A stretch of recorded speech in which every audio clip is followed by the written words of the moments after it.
Industri maritim lah pada saya yang antara industri yang paling menjanjikan masa depan yang lebih cerah. Cap, boleh bagi satu kata semangat pada mereka, Cap, sebelum kita nak bercerita dengan tentang pada dunia luar tentang industri maritim dan juga oil and gas ni. Okay, saya boleh rumuskan dekat sini adalah dalam banyak industri yang pada saya boleh bagi masa depan yang cerah dekat anak muda, industri maritim lah pada saya yang antara industri yang paling orang kata apa, bagi menjanjikan masa depan yang lebih cerah. Betul. Dan juga dia international, meaning kita boleh pergi dekat market luar. Betul tu. Dia kerja dalam industri maritim ni, dia international, guys. International. Kau bukan saja boleh duduk dekat Selat Melaka atau Laut Cina Selatan, kau boleh pergi sampai ke negara luar pun. Teruskan, Cap.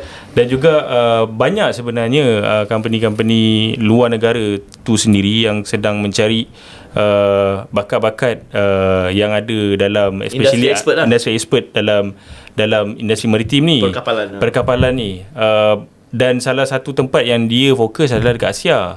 Mungkin atas faktor gaji lah kot kan. Jadi but even though gaji pada dia lebih lower cost compared to kalau dia ambil daripada US ataupun European country, tapi kalau kita secara relatif ni sebenarnya lagi besar, lagi tinggi kalau compare dengan Malaysia, dalam Malaysia, bekerja dalam Malaysia.